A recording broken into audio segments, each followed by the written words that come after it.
We're bringing in Jason Gregor now. Jason, thanks for waiting from Sports 1440 Edmonton. Oilers blow one. I said game one's turned to be a check the temperature of these Stanley Cup playoffs for most series. Is that what last night was for the Oilers? What did you see? Well, they were leading 4-1 and really didn't deserve to be leading, right? Sheloff had given them 2 goals, the Ekholm goal and the Hyman second goal. Normally don't go in. And then Cece's goal, one of those lucky ones went in off of Cole. But you know what? You're up 4-1 and you haven't played well. Like we've heard this saying, man, they wasted a good effort. I would argue they wasted a bad effort last night because they were leading 4-1. And then after the Hyman goal, they went 22 minutes and 43 seconds without a shot on goal. Now, Nugent Hopkins hit the goalpost, which probably would have won them the game, but that was a really only good chance. Meanwhile, the Canucks scored 4 goals in those 22 minutes and came back to win the game. And Edmonton, you know what? They lost coverage. They couldn't get pucks out. And, then they didn't get a save. Stuart Skinner, I thought, was the only reason the game was 4-1 early. It stopped Garland on a breakaway. It stopped multiple point-blank shots. But the game-winning goal, that can't go in. That's a save you want your goalie to make. So, you know what? I guess it depends how you look at it. I think most people look at the Oilers as a good team, but they didn't play very well in game one. And, we'll see if they wake up like Florida did in game 2. Right. Oh, I'm going to get to the mental side of it in a second. That's a great point by you. But I think we all see Edmonton as a vastly better team than Vancouver, standings aside. Is that wrong? Or do you agree? Or are they like real even? Well, if you look at since Knobloch's come in, Edmonton was the best team in the NHL, and they were top 5 in goals for. They're top 5 in goals against. Their power play's top 5. Their penalty kills top 5. They've been a better team. Like Vancouver, early on in the season, they scored a lot, but in the second half of the year, if you follow them, they became more of a team that wanted to be good defensively. Now, if Demko is in the series, Rod, then I give him a chance. But I'm sorry, Shelovs is not. He's a 906 AHL goalie. You know what? Yeah, they beat Nashville, who had a pop gun offense. Like the Edmonton last night, he showed, you know what? And I think Rick Tocchet might have a tough decision here. He didn't pull him, so I'm guessing he's going to stick with him. But I don't think it's a long leash. I think there's a scouting report on Shelovs. He doesn't do traffic very well. The Ekholm goal proved that.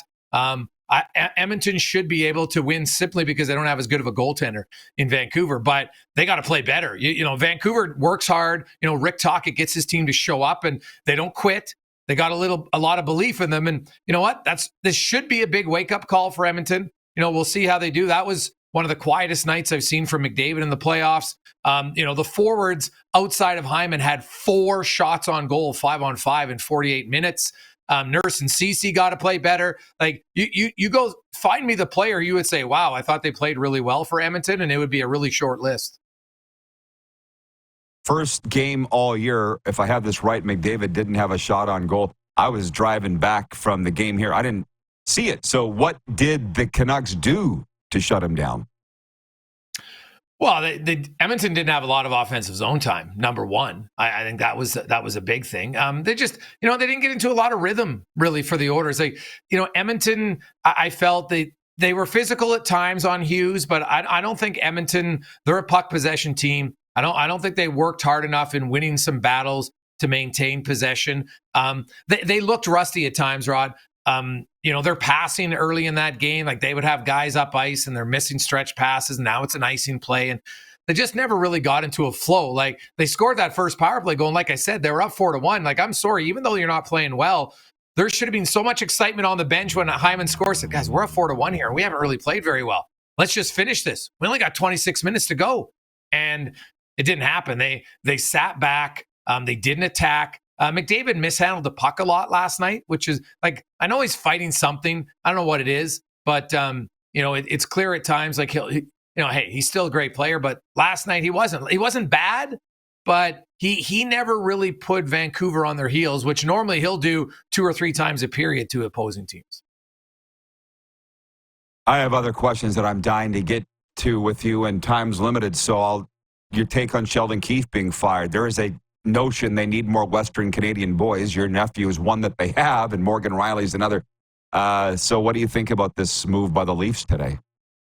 Well, you know what? I think Toronto's biggest problem is, Rod, that they worry too much about white noise as an organization. And I think Keefe at times kind of fell into that, because if you look at his regular season record, it's unreal. I think he's like 210 wins and 80-some losses. Like, it's really good. But Toronto, they're all, well, how is this going to look? How is this going to look? Like, why did they sign him to an extension last summer? The GM came in. Why'd you do it? Well, because, geez, how are we going to look if we don't sign a guy to an extension? Like, who cares how you look, right? Like, have the confidence and stop worrying about the white noise. Like, I don't get it. You can look at it two ways. We have a massive fan base, and that's a really good, powerful tool, or it's a detriment.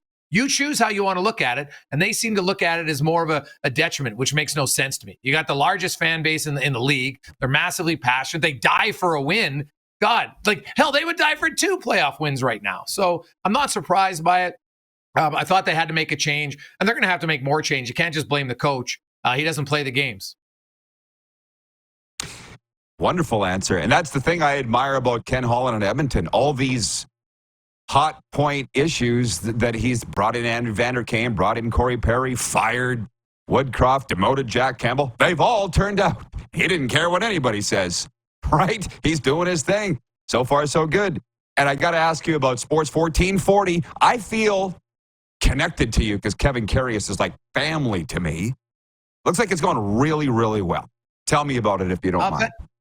Yeah, you know what? It's growing. It's a process, as you would know, Rod. It's kind of baby steps early on, but I think it's been well received, and we keep growing. We're 24/7 sports now all the time, so that's a big thing. You can't be a sports station if you're not 24/7 sports. You couldn't do it overnight, but we started in September, and now here we are, May 1st. We went 24/7. We were down to, I think, only 3 hours left, so we added in Turn Sports from 6 to 9 weekdays. So you know what? It's good. It's a good time. Edmonton's it's a super sports mad market. They love all their sports, which is great. And so it helps when the team's good. And when the team has a game like last night, trust me, the text line and the phone lines will be hopping today because people will be pissed and they'll have a right to be. But it's one game. You don't lose a series in one game. The Oilers, I felt, just blew a chance when they weren't playing well to win a game, and that doesn't happen very often.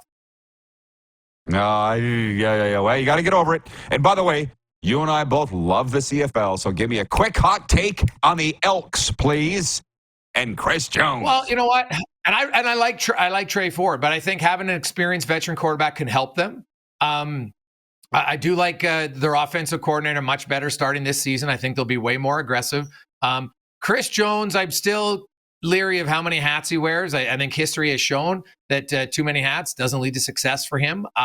Now, Calgary, Saskatchewan, Edmonton, they're probably going to battle for third place in the West. That's what I'm guessing. I think Winnipeg and BC are, the 2 best teams in the West, and it's probably not close. So, what? Edmonton's just got to hope that they can get in. The real question in Edmonton is going to be, the sale and who's stepping up here. I hear a lot of rumors about 20 groups. I don't buy that for a second, Rod. I think there might be 2 or 3 serious ones, and we'll get to that. But I still think it's an organization that can work and be very successful. Saskatchewan was at the bottom for a while. They had their, everybody remembers the rallies they had, and they became a dominant franchise again. And so Edmonton could do it. I think the problem started when they let the board into the facility, and it's kind of been downhill. It's too many cooks in the kitchen, people without football acumen try to make football decisions, and it hasn't helped their organization. I think if you get an individual owner, that'll come back, and I think that will help kind of rectify some things. You think about it, Rod, they basically have had 4 good years since 2007. That was when they had Ed Hervey as their GM. And before that, with Machoch and Tillman was a gong show, and afterwards, it hasn't been successful. So you need good leadership. And guess what? Ed doesn't say all the right things. Ed can be prickly at times, but the organization was running in a good stand. Players wanted to be here, and the team won games. So who cares if not everything he says is picture perfect, right? I don't care about that stuff. You want organizations that win, and that's what the Elks need to do. I think they'll be better. I think they'll compete probably for third, but it's no guarantee. Saskatchewan, Edmonton, Calgary, they're probably third place with really no chance to beat Winnipeg or BC. Awesome chat as always. Thanks, Gregor. Have a great show today. RP, have a good one.